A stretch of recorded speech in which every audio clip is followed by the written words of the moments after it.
second binôme de la soirée. Ils incarnent cette génération qui a choisi de s'enraciner ici pour faire grandir des aventures familiales emblématiques. Vous les connaissez bien évidemment. J'appelle à nous rejoindre sous vos applaudissements Jessica Vincendo et Thomas Mindron.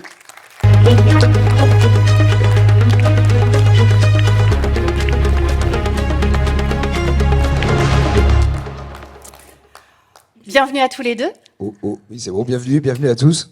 Bonsoir Claire. Bonsoir. Première question, la même. Est-ce que déjà vous allez bien ? Ah bah très bien. Oui, très On bien. est très content d'être là ce soir. Bon. Et encore plus avec Jessica, on en a marre de se croiser, je crois. Bon, on a bien choisi les binômes ? Oui. Parfait. Bon, c'est parfait. En tout cas, merci à tous les deux d'avoir répondu à l'invitation de la Grande Vendée. Peut-être avant de rentrer dans votre thématique, nous, on sera plutôt sur entreprendre, la transmission, le bénévolat. Peut-être un mot sur ce que vous venez d'entendre. Est-ce qu'il y a quelque chose qui vous a marqué ? Bah, on est tout à fait, on va dire, en lien, on fait le lien avec les entreprises. Aujourd'hui, le tissu des entreprises de la Grande Vendée, bien évidemment, Jean-Michel, c'est le lien. On aime le lien. Vous parliez d'ancrage territorial, d'ancrage aussi entre les gens. Et nous, on est complètement dans ce mode-là. Que ce soit moi, en tant que dirigeante de Véloc ou présidente des entreprises du Pays des Herbiers, c'est ce qu'on vient chercher. Et c'est ce que les entreprises viennent chercher. Et c'est une grande force des entreprises de la Grande Vendée. Pour moi, c'est une richesse qu'il faut entretenir et on est là pour ça. Merci. Même chose, même question. Est-ce que vous vous retrouvez dans ce portrait ? On se retrouve évidemment. Disons que déjà les cartes proposées par Jean-Michel nous inspirent beaucoup, puisque déjà c'est ce qu'on appelle notre zone de chalandise. Nous, le festival draine, on va dire, autour de nous. Alors on est à Saint-Malo-du-Bois, donc pas si loin de là, à 3 km. Donc les 140 000 festivaliers viennent 1 heure autour du festival, de route en tout cas. Donc ça correspond totalement à cette carte. Et zone de chalandise aussi par rapport aux entreprises qui nous suivent. Ça englobe à peu près ce territoire-là. Et ce que m'inspire aussi ces fameuses cartes, c'est une forme de dynamisme. On l'a vu dans les dynamismes d'entreprise. Et je pense qu'on ne mesure pas la chance qu'on a d'avoir tout ce dynamisme, encore une fois, autour de nous. Et j'en veux pour preuve parce qu'on a la chance de côtoyer beaucoup d'autres aventures de festivals en France. Et ce qui nous envie le plus, c'est vraiment cette concentration-là parce que ailleurs, c'est quand même un peu plus dur. Et on est né au bon endroit. Voilà. En tout cas, il y a tout ce qu'il faut pour démarrer des aventures. Exactement, il y a tout ce qu'il faut pour être heureux. Et avec vous deux, j'avais envie de vous poser cette question de la filiation.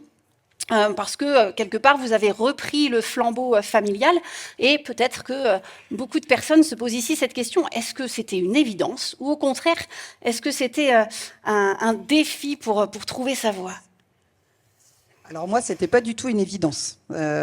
C'était même plutôt l'inverse. Lorsque mon père m'a posé gentiment la question aux portes de ses 60 ans, disant dans 5 ans, c'est toi ou c'est quelqu'un d'autre.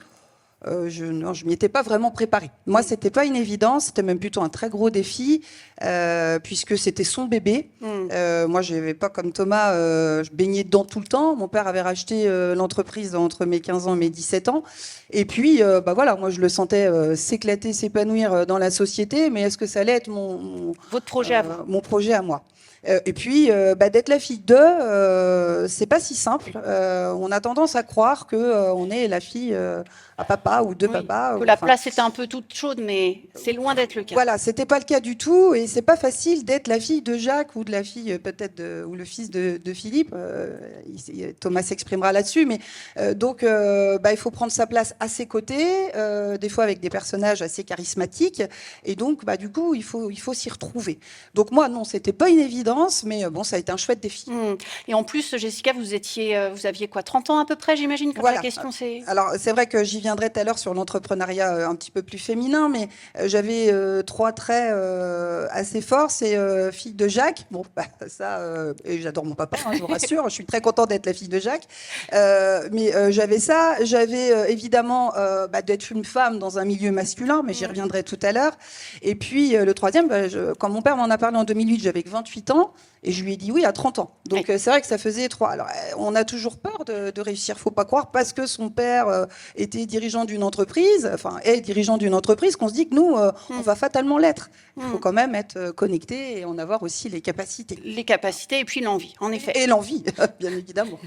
Thomas, même question. Alors vous, c'est un petit peu différent en effet parce que vous êtes tombé dedans quand vous étiez petit, vous. Hein. Je crois que vous avez l'âge du festival. Ça se fait peut-être pas de dire votre âge, mais Ouais, on peut. Hein, Non, mais, effectivement, j'ai bientôt 40 ans, c'est-à-dire l'année prochaine, quand le festival lui aussi aura 40 ans. Et pour répondre à ta question, je dirais que c'est même, c'est pas une aventure familiale, et j'allais dire loin de là. Je dirais même que mon travail au quotidien, c'est que ce soit tout sauf une aventure familiale. Je vais peut-être expliquer le pourquoi du comment, mais un peu comme Jessica, c'était loin d'être une évidence. C'est avant tout une aventure humaine, et pour la question de la transmission, c'est plutôt des générations successives qui se succèdent au festival et qui s'investissent pour que l'aventure perdure. En ce qui me concerne, on va dire que c'est une association, ça a toujours été porté par des bénévoles, jusqu'au jour, à l'année 2016, où on a fêté nos 30 ans, et peut-être que ça a passé un cap peut-être un peu trop gros pour l'association, et il a fallu se professionnaliser un peu plus, c'est-à-dire peut-être avoir quelqu'un qui mène l'aventure, en tout cas veiller à ce qu'elle puisse continuer dans des bonnes conditions. À ce moment-là, s'est posé la question du coup d'un directeur, et je voulais absolument pas l'être, justement pour pas être le fils de. Eh oui. Il faisait très bien ce que j'appelle ses conneries, le père. Voilà. Et puis il faut être à la hauteur aussi des conneries du papa. Il y en a papa. beaucoup qui connaissent le fifou, comme je l'appelle aussi. Et il le faisait très bien. Ceci dit, on a fait un tour de notre CA, hein, parce que c'est une association, encore une fois, et en pensant quand même qu'en interne, on avait certainement quelqu'un qui pouvait s'y coller. Et allez, on a réfléchi, ils ont réfléchi 2-3 mois, mais personne s'est senti vraiment d'y aller. Et donc, à un moment donné, et ça va rejoindre peut-être toutes les valeurs et l'ancrage, il leur a été question d'aller sourcer un directeur professionnel ailleurs, peut-être issu d'études ou en tout cas pas forcément issu du territoire. Et c'est là où moi je me suis un peu réveillé, parce qu'on m'avait quand même un peu poussé du pied en disant c'est quand même bien con, j'étais quand même bien investi avec mes copains, et j'ai décidé d'y aller, en tout cas de peut-être pouvoir essayer de relever le défi, parce que j'étais pas du tout formé à ça. Moi je suis designer à la base, donc plutôt dessinateur. D'accord. Et l'événementiel, c'était pas, alors c'était mon truc parce que j'aime la fête naturellement, Madron quoi. Et mais voilà, donc formé sur le terrain, et ça fait 10 ans, donc voilà. D'accord. Bon, tout ça pour dire que j'étais pas du tout voué, en tout cas, à prendre la suite, et que c'est pas une aventure familiale, mais plutôt de village, quoi. Oui, c'est ça que j'entends, c'est que c'est pas la filiation au sens de la transmission et voilà, de l'hérédité, c'est plutôt faire en sorte que les valeurs perdurent. Et c'est ce qui nous rapproche aussi de ce territoire qui est lié aux valeurs. Moi, c'est un petit peu la même histoire, ça fait écho, parce que je dirais que c'est pas un oui, un père, ou c'est aussi un engagement auprès des équipes déjà présentes qui croient et qui ont envie d'y croire, qui ont envie que ça continue, que l'histoire continue dans de bonnes valeurs, avec un bon ADN. Et c'est vrai que moi, c'était exactement la même chose, en fait. C'était plutôt les équipes qui ont porté en disant, ben non, mais c'est toi, il faut que ce soit toi demain. Et ça, c'est chouette, je pense que c'est exactement un peu le même procédé, dans un cas différent, mais on se rejoint. C'est pas qu'une histoire de famille, en tout cas, c'est plutôt une histoire de territoire. Oui, puis de sauvegarder, enfin, je rebondis sur ce que tu disais, Jessica, mais ce que je voulais dire par là, par ma petite histoire, c'est la crainte d'aller chercher ailleurs, c'était peut-être la crainte de perdre cet ADN qui avait construit le festival et qui peut-être allait s'effilocher ou quoi. En tout cas, je trouvais que c'était peut-être mieux, même si j'étais pas formé, peut-être pour au moins essayer de sauvegarder ce que j'avais peut-être compris de la construction de cette aventure-là. Exactement. Le risque, en effet, c'était de perdre l'ADN et puis peut-être aussi de décevoir tous les Vendéens qui fréquentent le festival, aussi pour cette histoire de valeurs qu'on ne fait que dans le 85 quelque part. Donc merci d'avoir pris le flambeau et de continuer à le faire aussi bien. De rien, ça fait plaisir. Non, j'insiste, on peut l'applaudir parce que...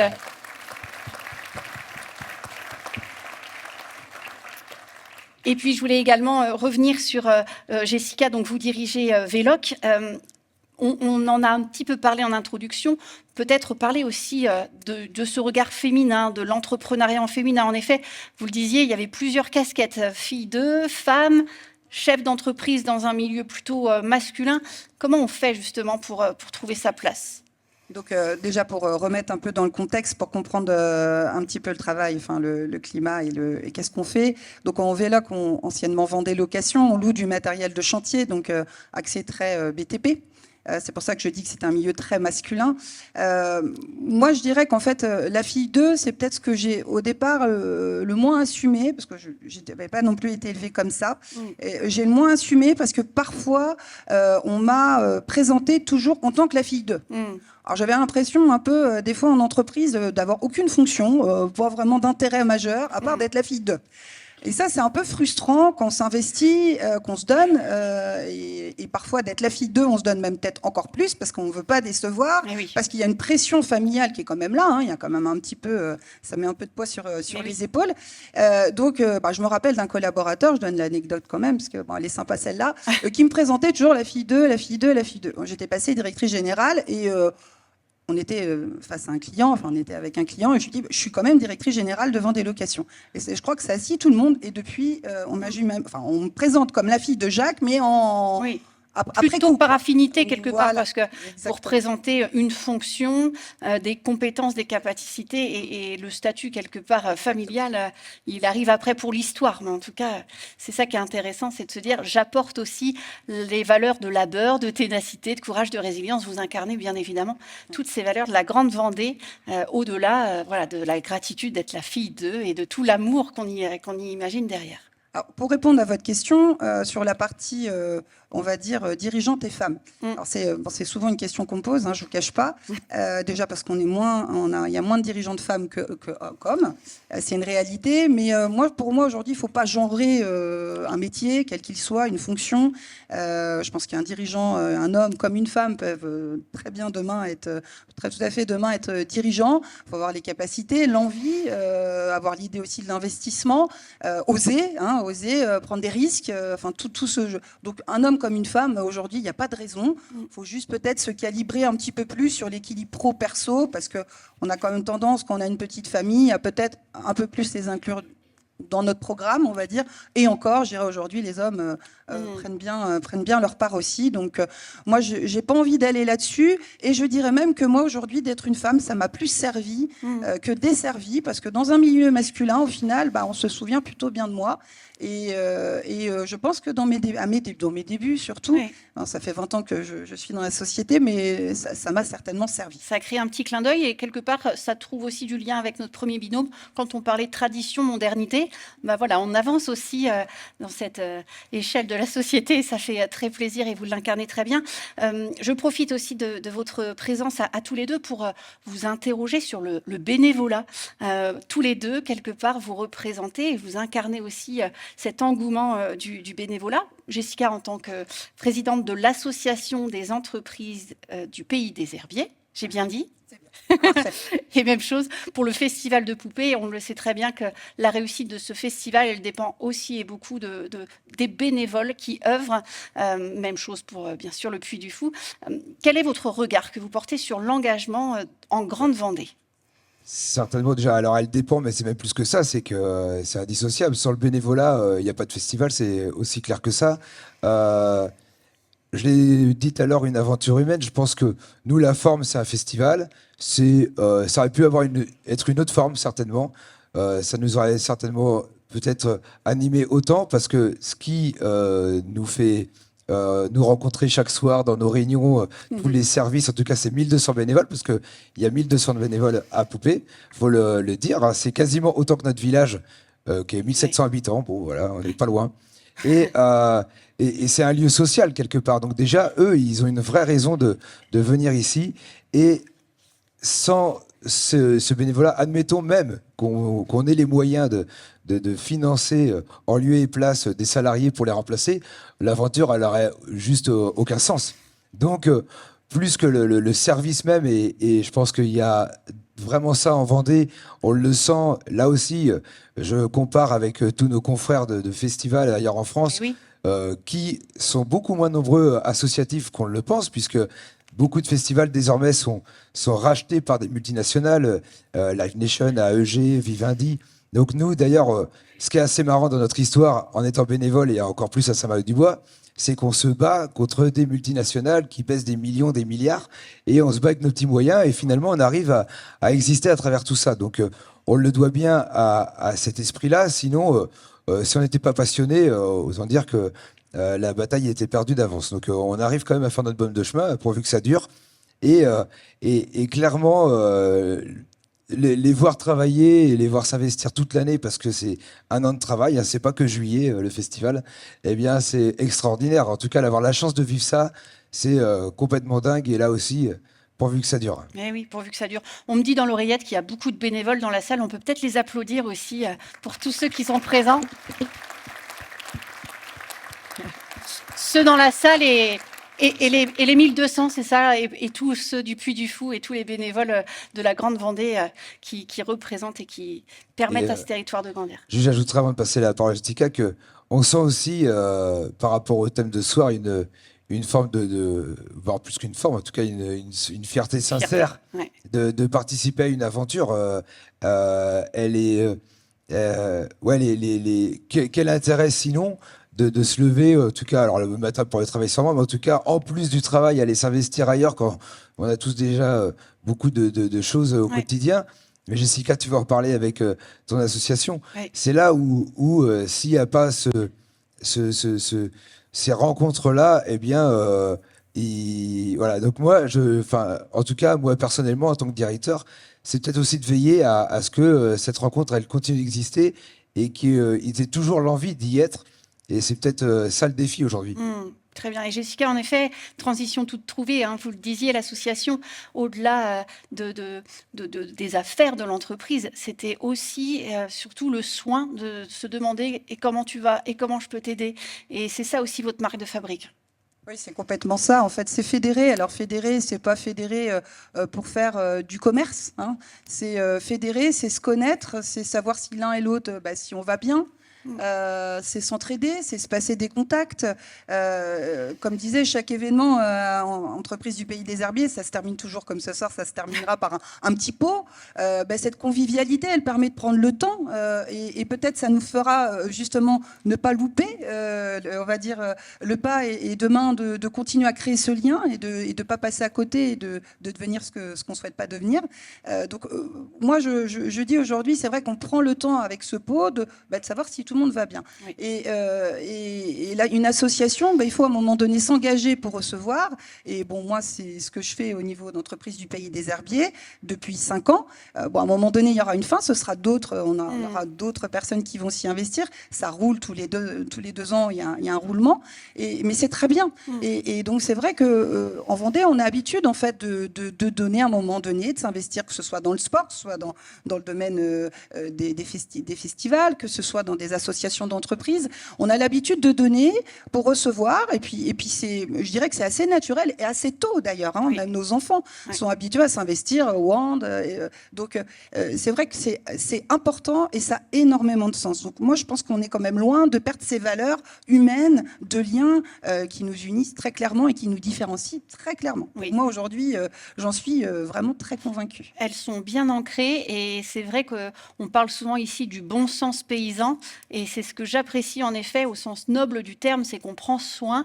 Et toutes ces valeurs que l'on voit ici, souvent les valeurs, on les voit beaucoup maintenant, on parlait de modernité, on les voit beaucoup sur les sites internet. La culture d'entreprise, les valeurs d'entreprise, c'est beau, ça fait bien sur une première page, mais c'est encore plus beau quand c'est incarné ici. Et merci aussi à la Grande Vendée de nous permettre d'incarner des valeurs, ce ne sont pas que des mots.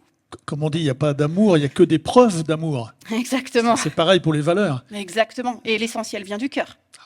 Bon. je coche au fur et à mesure.